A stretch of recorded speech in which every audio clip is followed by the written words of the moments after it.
একজন শূকর খায় না, একজন গরু খায় না, কিন্তু সুদ, ঘুষ, মদ, ক্ষমতার অপব্যবহার, এমনকি নারী দুজনেরই প্রথম পছন্দ। ধর্ম যার যার, কিন্তু সুদ, ঘুষ, ক্ষমতার অপব্যবহার নারী সবার। কথাগুলো শোনার পর ভাবলাম শেয়ার করি। আচ্ছা বলুন তো, কথাগুলো কেমন ছিল? কোনো কিছু পাওয়ার আগে অপেক্ষা করাটা পাগল পাগলই লাগে।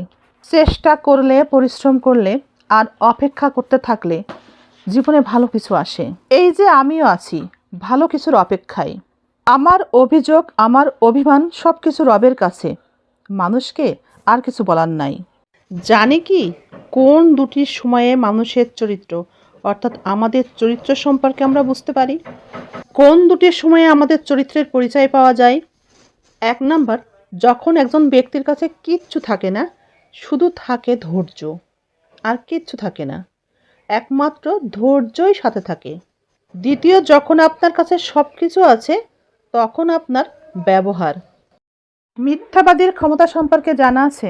মিথ্যাবাদীর সাথে তর্ক করবেন, বিবাদে জড়াবেন, তো সে আপনাকে মিথ্যাবাদী বানিয়েই ছাড়বে। তাই মিথ্যাবাদীর সাথে তর্কে জড়ানোর আগে নিজের সম্মান বাঁচানোর চেষ্টা করুন।